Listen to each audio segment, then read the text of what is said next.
오늘 우리 이함께 하나님께서 특별한 귀한 종을 보내주셨습니다.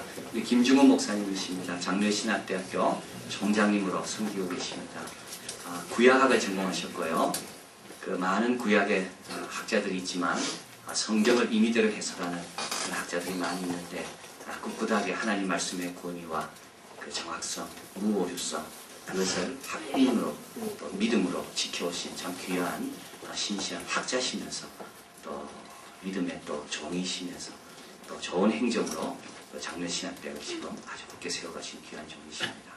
우리 또 이함교를 위해서 와주셔서 얼마나 감사한지 모르겠는데요. 목사님 나오셔서 행복한 사람이다 주제로 말씀해 주실 때 큰 은혜 받길 바랍니다. 우리 나오실 때 할렐루야로 환영하겠습니다. 나오시겠습니다. 할렐루야. 할렐루야. 영교회 성도 여러분, 이렇게 만나 뵙게 돼서 반갑습니다. 저는 장로의 신학대학교에서 총장으로 섬기고 있는 김중훈 목사입니다. 신기영 목사님이 저를 잘 모르시기 때문에 과찬의 말씀으로 소개를 했는데 몸둘 바를 모르겠습니다. 부족합니다. 제가 총장 임기가 4년이기 때문에 지금 2년하고 1개월이 지났거든요. 반환점을 돌았습니다. 그래서 2년이 채 못 남았는데 이 신기영 목사님이 전화로 다음 주가 추수감사 주일인데 그 감사 헌금을 몽땅 장로의 신학대학교로 헌금으로 보내신다 그런 말씀을 들을 때 제가 감동을 받았습니다. 그래서 너무나 감사를 드리고 총장하는 동안에 한 번도 그런 경험이 없었어요. 그렇게 많은 7,000교회가 있다고 그러는데도 총장에게 전화를 걸어가지고 신학대학을 위해서 헌금하신다는 목사님이 없습니다. 신기용 목사님은 그런 점이 있어서 저하고 이제 평생 인연을 맺게 됐습니다. 저는 절대로 안 잊어버릴 겁니다. 이 사건인데, 하나의 사건인데, 신동혁 목사님, 그 부친 목사님은 제가 뵙기도 하고 잘 알거든요. 저희 아버님도 목회자였기 때문에 저희 아버님은 진해에서 목회를 하셨고 또 부산에서 하셨기 때문에 자주 만나신다는 얘기도 들었고 오늘 이렇게 인연으로 주 안에서 만나게 돼서 정말 감사하게 생각합니다. 저희 장로의 신학대학교는 아시는 바와 같이 본교단, 통합교단의 그 목회자를 양성하는 학교입니다. 그러니까 앞으로 여러분도 그렇고 여러분 자녀나 앞으로 자손들이 목사가 되겠다, 신학을 공부하겠다 하면 뭐 다른 학교도 갈 수 있겠지만 대체로는 우리 장로의 신학대학교에 와서 공부를 해야 되지 않냐 그렇게 생각합니다. 지금 우리나라의 신학대학이라는 이름이 붙는 4년제 대학이 한 28개가 되거든요. 그 중에서 대학평가에서 저희 장로의 신학대학이 1위의 평가를 받았습니다. 그래서 하나님의 은혜고 1901년에 평양 장로의 신학교로 시작이 됐죠. 그래서 금년에 105주년을 맞이하고 있는데 70년대 중반까지는 미국 장로교 선교부에서 건물도 세우고 학교 운영을 맡아서 해주었습니다. 그러나 한국교회가 성장을 하고 경제도 발전을 하고 하기 때문에 70년대 말에 미국 장로교 선교부가 한국에서 본국으로 철수를 했습니다.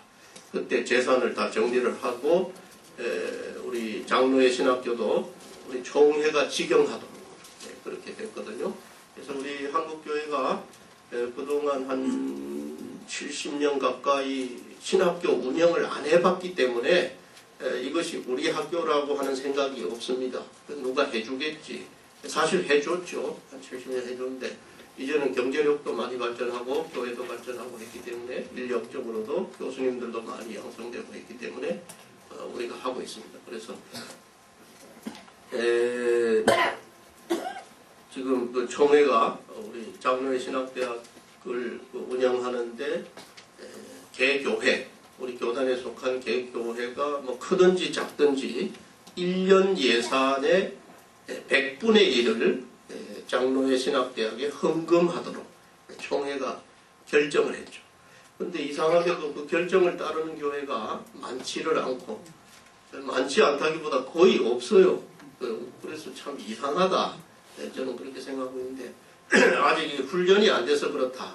그렇게도 생각합니다. 우리가 신학교를 운영하고 또 없는 이런 일을 잘 안 해봤기 때문에 체득하는데 좀 시간이 걸린다. 근데 조금 너무 시간이 지체되는 것 같기도 하고 그렇습니다만은, 그러니까 개교회 예산이 한 5억이다 그러면 1년에 500만 원만 헌금하시면 되는 거죠. 네. 그래서 우리 신학대학의 좋은 목사들이 또 우리 크리스천 지도자들이 양성하도록 그렇게 우리가 생각을 하고 기도하고 노력을 하는데, 여러분이 다음 추수감사절에 그 귀한 헌금을 전부 당신대로 헌금한다고 그러니까 이거는 신문에 날 일이에요. 그래서 가능하면 한번 신문에도 내보겠습니다.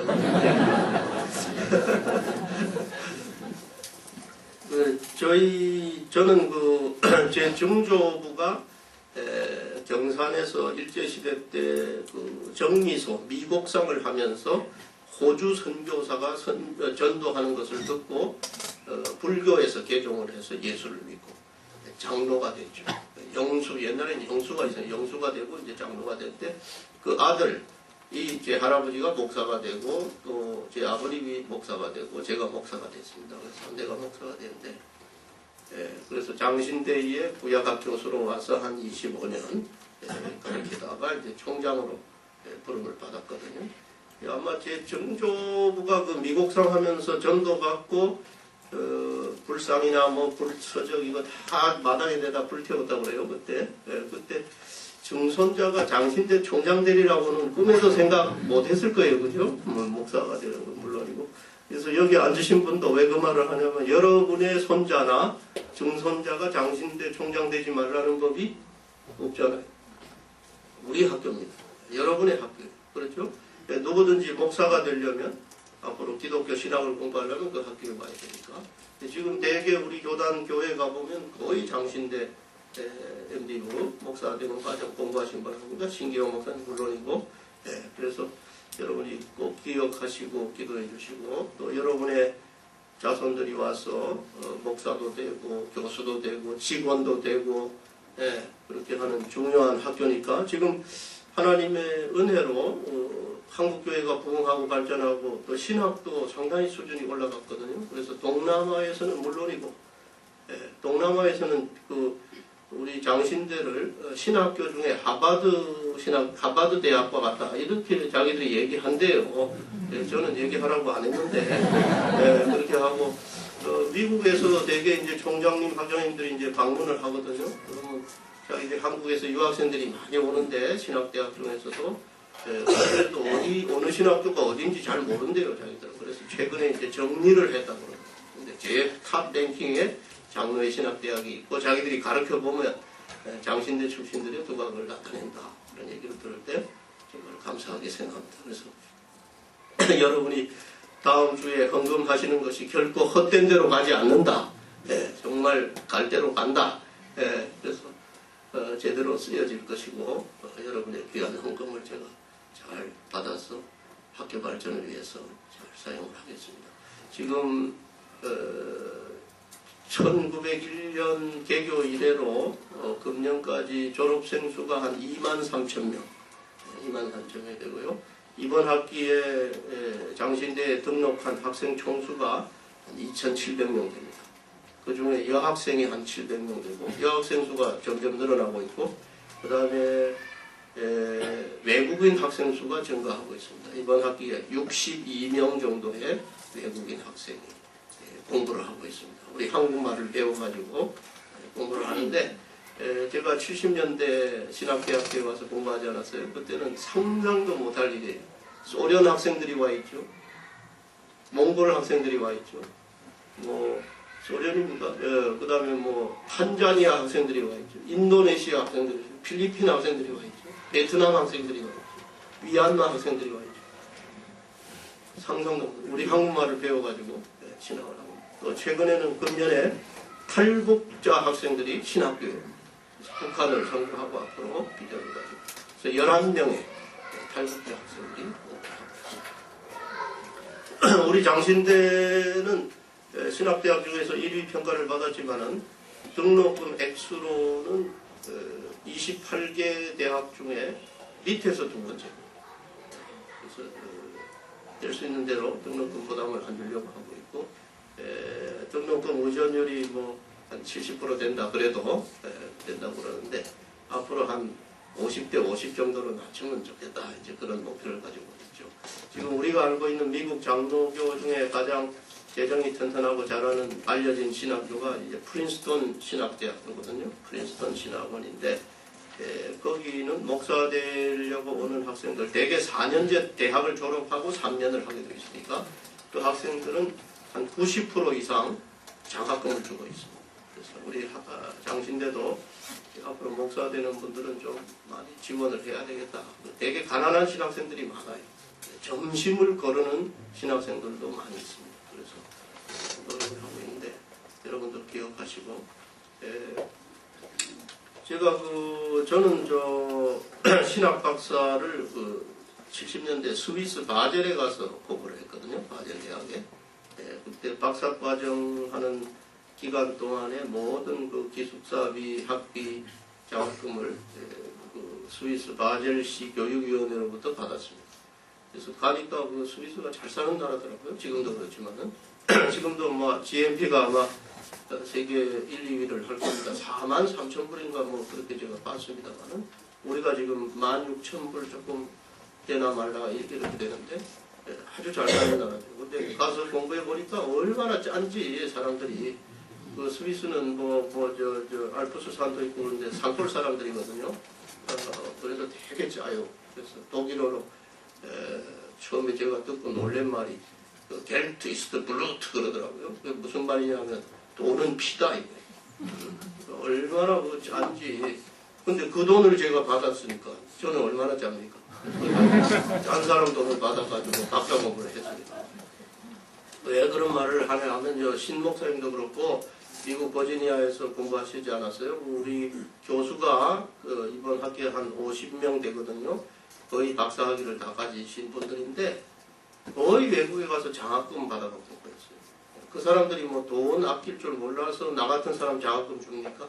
아니에요. 그 사람을 키우는 게 그렇게 중요하다고 생각하기 때문에 자기들 자녀들만 키울 뿐만 아니라 외국인 저 같은 사람까지도 장학금을 줘가지고 사람을 키우는 거예요. 그래서 그런 점에 있어서 우리는 아직 그런 수준에 못 갔다고 얘기할 수밖에 없죠. 우리 자녀들도 잘 못 대주니까. 그래서 뭐 요새 골프 치러 가는 사람들이 그렇게 많다고 그러더라고요. 한 10만 명 된다고 그러는데 뭐 골프도 쳐야 되겠지만 좌우간 좀 더 뜻있는 곳에 좀 많은 투자를 하고 이렇게 사람을 키우는 것이 우리의 미래다. 저는 그렇게 생각하거든요. 한국교회의 미래, 우리 한국사회의 미래는 우리 사람 키우는 데 달려 있습니다. 결국은 어떤 사람을 우리가 오는 세대에 키워내느냐 상당히 중요한데 여러분이 이 일에 동참하셔가지고 다음 주에 헌금을 해주신다고 그러니까 총장으로서는 더 이상 감격스러운 일이 없죠. 그래서 다시 한번 감사를 드리고 저희 신학대학에 대해서 궁금하시거나 아시고 싶은 분이 있으면 예배 끝나고 오시면 제가 충실하게 제가 아는 데까지 설명도 해드리고 상담을 하겠습니다. 오늘 말씀을 전할 제목은 이미 말씀드린 대로 행복한 사람, 시편 1편 1절로 6절에 있는 말씀을 의지해서 잠깐 말씀을 드리려고 생각합니다.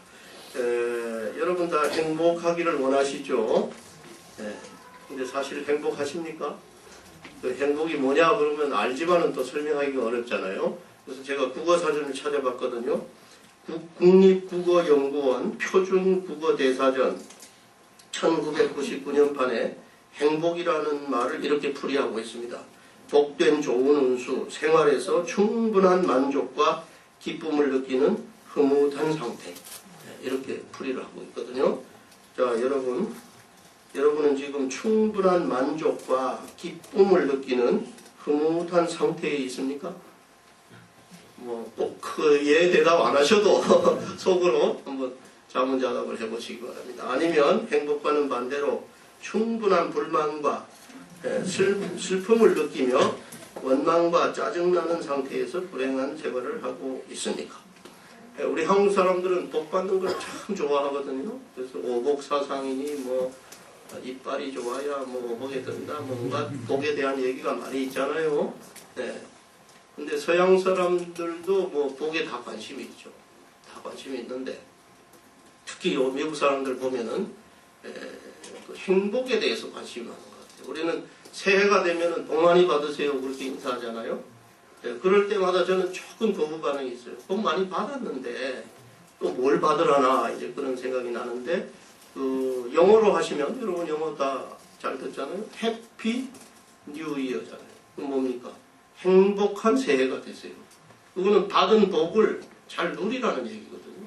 그래서 여러분도 많은 복을 받으셨다고 저는 생각하거든요. 그래서 이 받은 복을 잘 누리실 수 있기를 바랍니다. 행복하세요. 그 받은 거를 누려야 돼요. 뭐 좋은 집 사면 뭐합니까? 누리지도 못하고 좋은 차 있으면 뭐해요? 기쁨이 없는데 돈 많으면 뭐합니까? 쓰지도 못하고 전전긍긍하고 구두쇠 노릇하고 말이에요. 자기가 쓰는 만큼 자기 돈이에요. 그렇죠? 기쁘게. 안 쓰면 자기 돈 아닙니다. 자기가 쓰는 게 그 자기 돈. 제가 아는 부자는 아주 그 연탄 끓여가지고 큰 부자가 됐거든요. 근데 지금 만나도 짜장면 먹어요. 그래서 왜 그러냐 물어봤더니 자기는 체질이 돼가지고 하도 고생스럽게 돈을 벌어가지고 절대로 짜장면 이상 그 먹으면 속이 불편해서 못 먹는 거예요. 행복합니다. 좋은 음식도 먹을 수 있고 짜장면도 벗어날 수 있고 그래야 너무 거기 매여가지고 말이죠. 여러분 받은 복을 잘 누리시기 바랍니다. 그 철학자 제가 읽은 책 중에 철학자 플라톤이라는 분이 있는데 다 아시죠? 만나보지는 못했지만 이 플라톤이 인간의 행복의 조건으로 5가지를 얘기했다고 합니다. 5가지 들어보세요. 여러분이 행복하신지 그 철학자다운 그런 얘기이기 때문에 첫째, 먹고 입고 살고 싶은 수준에서 조금 부족한 듯한 재산. 재산이 있기는 있어야 돼. 근데 너무 많아도 이거는 문제가 되니까 조금 부족한 듯한 재산으로 먹고 사는 수준이면 행복한 줄 알아라. 두 번째, 모든 사람이 칭찬하기에는 약간 부족한 용모. 여기 그런 분들 많이 계신 것 같아요. 행복하시기 바랍니다. 셋째, 사람들이 자신이 자만하고 있는 것에서 절반 정도밖에 알아주지 않는 명예. 저도 뭐 총장이 되니까 교수 시절 상상도 못한 대접을 받을 때가 있어요. 너무 죄송하죠. 명예스러운 자리입니다. 그런데 어떤 경우에는 완전히 무시당하는 그런 경험도 하고 있습니다. 뭐 절반 정도 알아주면 행복하다. 그 다음에 넷째는 겨루어서 한 사람에게는 이기고 두 사람에게는 질 정도의 체력. 상당히 그 철학자다운 얘기예요. 뭐 1대5, 1대10으로 때려 눕히면 행복할 것 같지만은 아니다 이게. 한 사람 정도 이길 수 있는 건강 체력이 있으면 행복하다. 다섯째, 연설을 듣고서 청중의 절반은 손뼉을 치지 않는 말솜씨. 뭐 플라톤이 살던 그 그레코 로만 시대는 웅변이 아주 중요한 그 덕목이었거든요. 웅변을 잘하면. 근데 그때도 아무리 웅변을 잘해도 100% 다 박수치고 환영하지는 않았던 것 같아요. 그러니까 절반 정도 하면 행복한 줄 알아라. 왜 욕심내냐 이런 얘기죠. 그래서 신기영 목사님도 설교할 때 스트레스를 푸시기 바랍니다. 언제나 히트 칠 필요는 없어요. 그렇죠? 설교에. 너무 맨날 히트 치면 그거 잘하는 게 아니라. 이승엽 선수 보니까 타율이 3할 몇 푼이더라고요. 4할이 안 되더라고. 그렇게 잘 치는 선수도 삼진 아웃 할 때 보면은 야 쟤가 진짜 이승엽 맞아 이런 생각이 들더라고. 근데 사람은 그런 거예요. 다 그런 거예요. 그 행복한 줄 알아 그런 얘기죠. 자, 저는 오늘 시편 1편을 통해서 오늘 성경 말씀은 행복에 대해서 뭐라고 얘기하느냐. 우리 관심 거기 있거든요. 성경은 누가 행복한 사람이라고 얘기하느냐 그런 얘기인데요.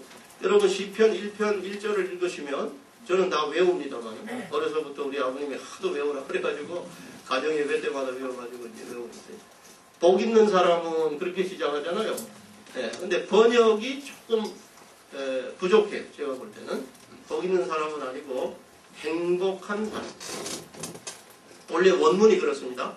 이 구약은 시편도 그렇고 히브리 말로 써졌거든요. 고대 히브리어로 썼는데 복을 받았다, 복 있다 그럴 때는 바룩이라는 말을 씁니다. 바룩 하이시. 그 사람 이름에도 바룩이라는 말이 있잖아요. 그 복 받은 사람이다 그런 뜻이거든요. 이름에. 근데 여기 시편 1편에 쓴 히브리어 단어는 바룩이 아니고 우리가 보통 생각하는 복 받았다, 복 그게 아니고 행복한 사람. 아슈레 그랬거든요. 아슈레. 전혀 다른 단어를 썼어요. 그래서 영어 성경 여러분 가지고 계시면 보시면 복 받았다 할 때 영어 우리 뭐라 그럽니까? blessed 그러죠? blessed is the man 뭐 이렇게 blessed라는 말을 쓰는데 대개 영어 성경은 이 시편 첫 구절에 happy is the man 그렇게 봐요. happy. 좀 다르잖아요. 그들끼리. 네. 그래서 누가 행복한 사람이냐? 오늘 시편은 이 점을 우리에게 말해주고 있는데 제가 말씀드리고 싶은 거는 우리는 보통 뭐를 해야 되고 뭐를 가져야 이제 복을 받아가지고 우리는 행복하다 이렇게 생각하는데 성경 말씀은 전혀 다른 지금 말씀을 하고 있습니다. 뭐냐 하면 행복한 사람이 되기 위해서는 하지 말아야 할 것을 하지 말아야 된다. 하지 않아야 될 것 세 가지를 얘기하고 있습니다. 네. 상당히 그 발상이 다르죠. 오늘 여러분도 예수 믿고 오늘 예배드리러 나오시고 이제 행복한 삶을 낙원하는데 오늘 내가 좀 행복한가 안 한가 확실치가 않다 그러면 한번 생각해 보세요. 내가 하지 말아야 할 것을 하지 말아야 돼. 그게 행복한 삶으로 가는 첫 지름길. 여기 보면은 우리는 뭘 해야 되고 뭘 가져야 된다고 생각하지만은 시편은 행복한 사람은 무엇을 하지 않아야 하는가 하는 말씀을 가르쳐주고 있습니다.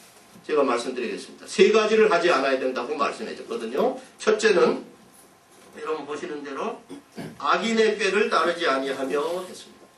악인의 꾀를 따르지 않아야 행복한 사람이 될 수 있다. 그래서 악인이 누구냐? 악인은 그 성경에서 하나님을 부인하는 사람, 하나님이 없다고 주장하는 사람, 하나님을 떠난 사람, 하나님 없이 사는 사람을 뜻합니다. 이런 사람 보고 우리가 당신 악인 뭐 그렇게 할 필요는 없지만은 성경은 하나님을 부인하고 하나님 없이 사는 사람은 악인이라고 했어요. 우리가 잘 봐야 됩니다. 그런 악인들이 말하는 의견이나 충고나 조언이나 계획이나 행동을 따라가지 않아야 행복한 사람이 됩니다.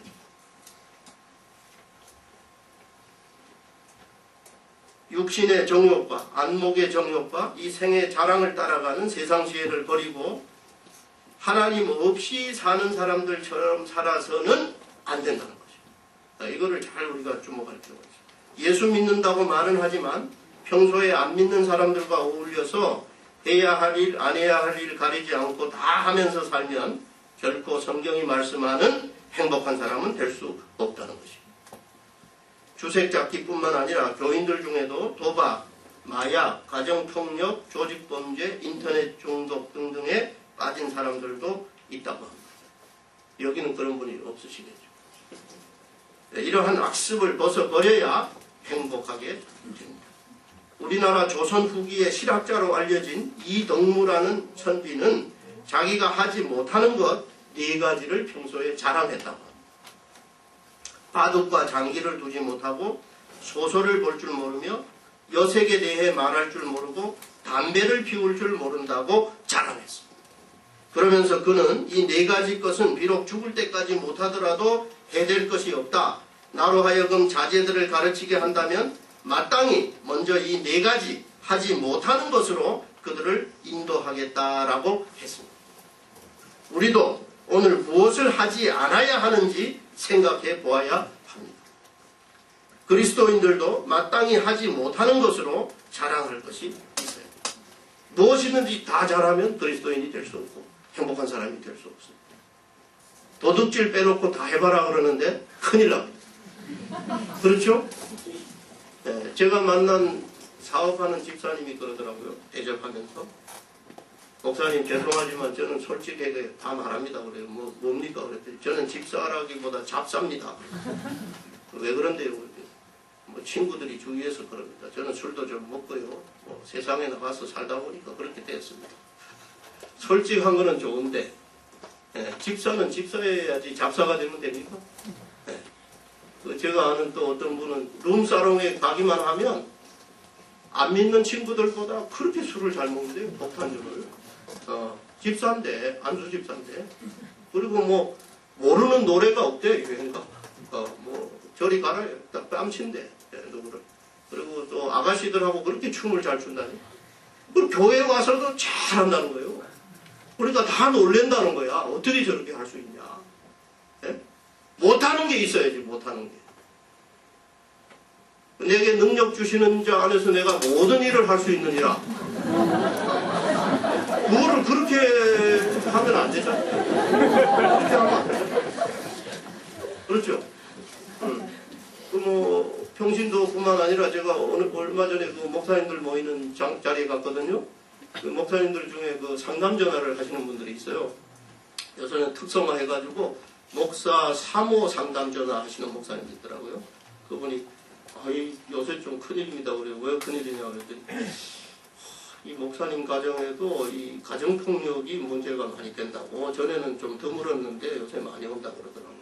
그 사모님을, 목사님이 사모님 자꾸 때린대. 혹시 여기 자기 집 부인 때리는 사람 손 들어보세요. 속으로. 안 되죠. 그 행복한 가정이 될 수 없잖아요. 행복한 사람이 될 수 없죠. 자녀들을 무자비하게 때리는 부모들이 있대. 또 제가 아는 목사님 부인은 또 자기 남편을 또 그렇게 때린대. 부인이. 요새 센 부인들이 있어요. 그래가지고 그 목사님 그러더라고. 왜 자기가 물어봤대요. 그 목사님 부인한테 왜 맞을 짓을 합니까? 왜 때린대요? 그랬더니 물어봤더니 목사님이 특히 그 주일날 설교하기 전에 때리고 올라가는데 때리고 올라가야 설교가 잘 된다 한다. 말이 돼요? 좀 이상한 지금 우리가 삶을 사는 거예요. 물론 예외적이겠지만 그 OECD 국가 중에서도 우리나라가 자살률이 많고 가정폭력이 제일 많은 나라로 그렇게 되어 있습니다. 우리가 이런 악습에서 벗어나야 돼요. 하지 않아야 됩니다. 오늘 여러분도 내가 무엇을 하지 않아야 되는지 한번 생각해 보세요. 시편이 그걸 얘기해요. 하지 않아야 행복한 겁니다. 해야 행복한 것이 아니에요. 자, 둘째로 행복한 사람의 조건은, 두 번째로 하지 말아야 될 것은 죄인들의 길에 서지 말고 했습니다. 죄인들의 길에 서지 아니하고. 그게 그 말이 아니냐.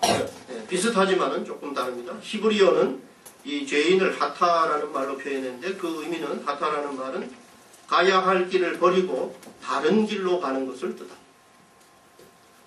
죄라는 뜻이 여기서 나왔습니다. 여러분 잘 생각해 보세요. 학교에 간다고 집을 나선 학생이 학교에 가지 않고 다른 곳으로 다닌다면 불행한 문제가 생기는 거죠. 그렇죠. 지금 터키에 가면 에베소 유적지가 잘 보존되어 있습니다.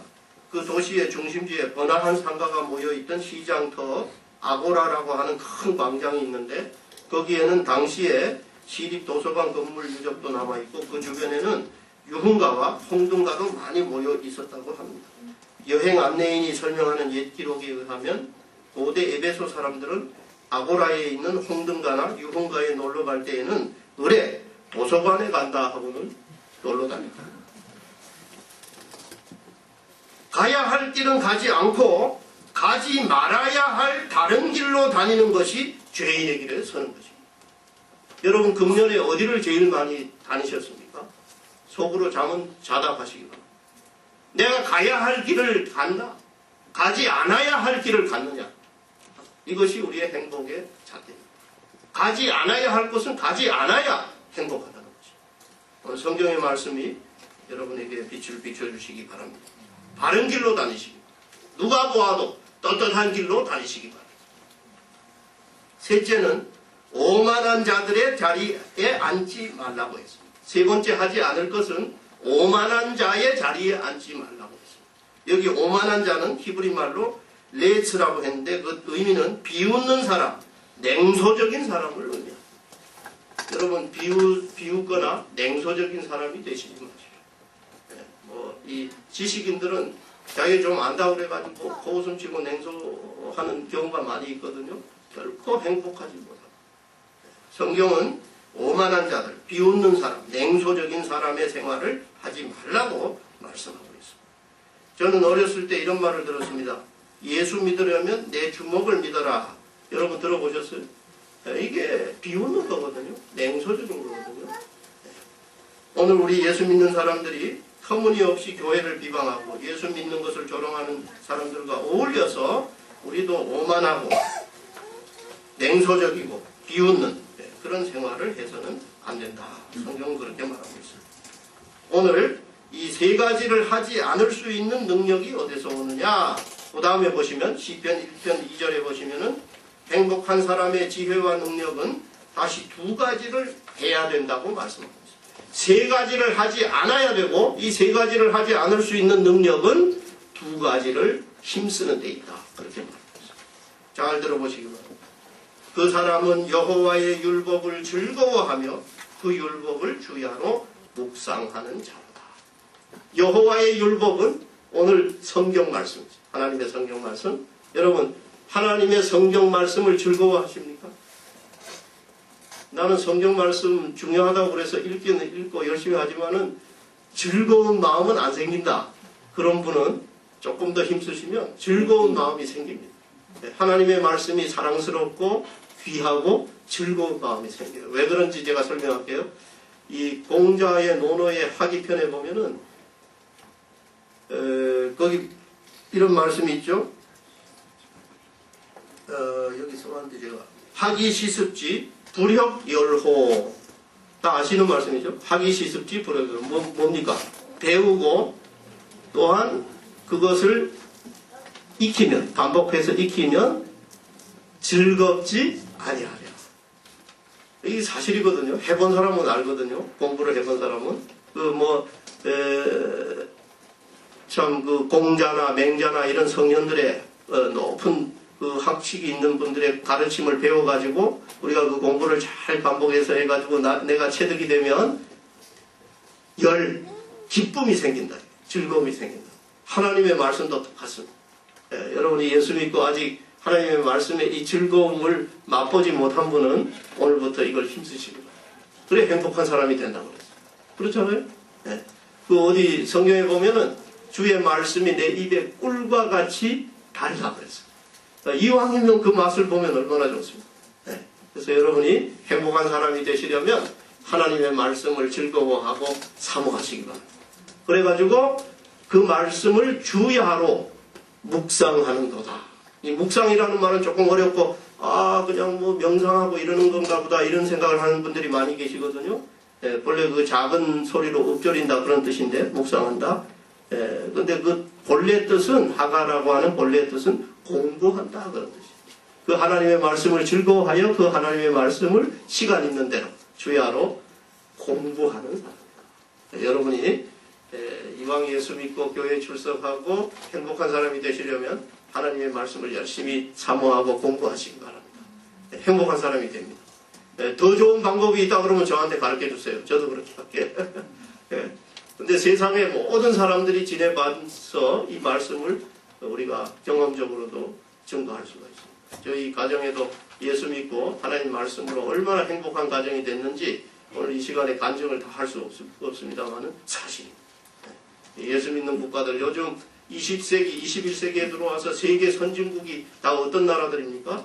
예수 믿고 하나님의 말씀의 토대에서 그 문명과 문화를 발전시킨 나라들이 다 선진국이 됐어요. 이슬람국이 그렇게 됐어요. 불교국이 그렇게 됐어요. 힌두교가 그렇게 됐어요. 어느 나라가, 어느 종교가 그렇게 했습니다. 오늘 기독교가 들어간 나라는 다 문명이 발전하고 문화가 발전하고 선진. 하나님 말씀을 공부하기 때문에 행복한 사람들이 많이 생겼다. 우리도 하나님의 말씀을 잘 공부해서 행복한 사람이 될 수 있기를 바랍니다. 또 최근 한국 갤럽에서 발표한 한국 개신교인의 기도와 성경 읽기 빈도에 관한 조사 통계가 나와 있습니다. 하루 한 차례 이상 기도하는 사람은 59.3%로 나타나 있습니다. 생각보다는 저조한 퍼센티지죠. 59.3%니까. 그 다음에 성경 읽기는 매일 한 번 이상 읽는다가 21.9%, 가끔 생각날 때마다 읽는다가 제일 많은 39.7%, 전혀 읽지 않는다가 11.1%로 나와 있습니다. 여러분은 어디에 속하십니까? 아무쪼록 매일 한 구절이라도 묵상하고 공부하고 읽고 그 말씀에 의지해서 기쁨과 행복을 누리실 수 있기를 바랍니다. 여러분은 현재 무엇으로 기뻐하고 만족하고 흐뭇해하십니까? 어거스틴은 오랜 방황과 방탕한 생활을 되돌아보면서 하나님 안에서 만족을 누리기까지는 진정한 만족이 없었다고 고백했습니다. 우습을 따르는 옛사람을 벗어버리고 예수 그리스도 안에서 새 사람이 될 때 거기에 참 만족과 행복이 있습니다. 한마디로 예수 잘 믿는 것이 행복입니다. 이왕 예수 믿는 거 잘 믿으시기 바랍니다. 진짜 예수쟁이가 되시기 바랍니다. 거기에 행복이 있습니다. 한경직 목사님은 돌아가시기 전에 목사님들 예수 잘 믿으세요 라는 말씀을 남겼습니다. 한경직 목사님 아시는 분 계시죠? 네. 여러분 돌아가실 때 뭐라고 말씀하고 돌아가실랍니까?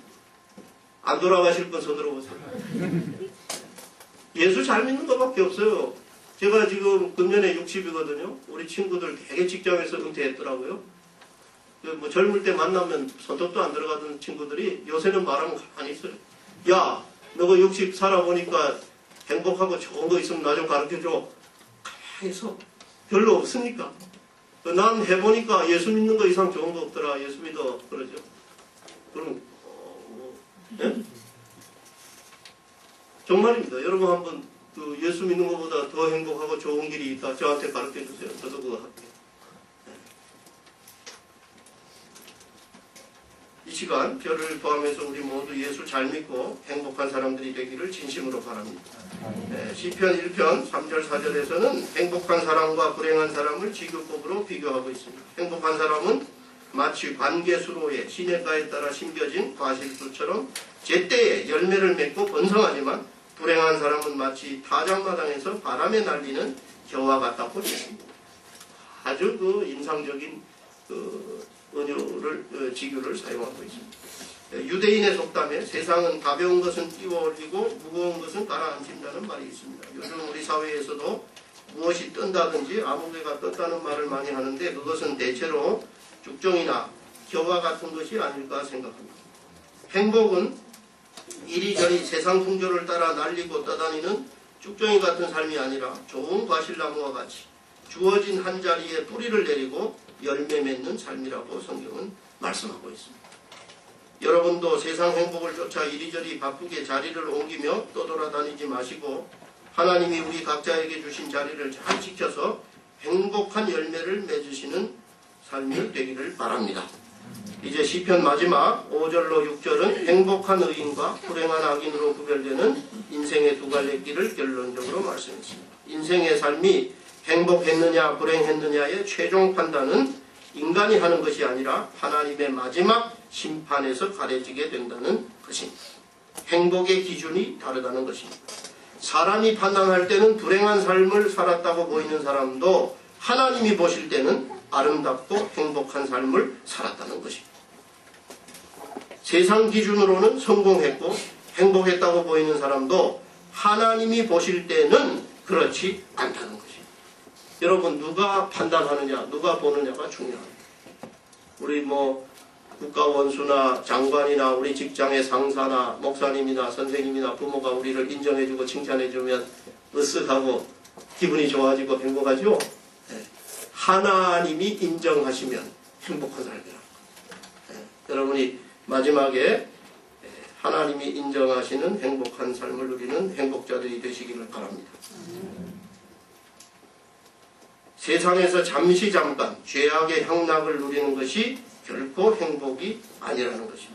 악인은 결국 멸망하게 되고 의인의 길은 하나님이 알아주신다고 오늘 시편 1편은 결론을 맺고 있습니다. 여러분 남은 생애가 주 안에서 복되고 행복한 사람들이 되시기를 기원합니다. 기도하겠습니다.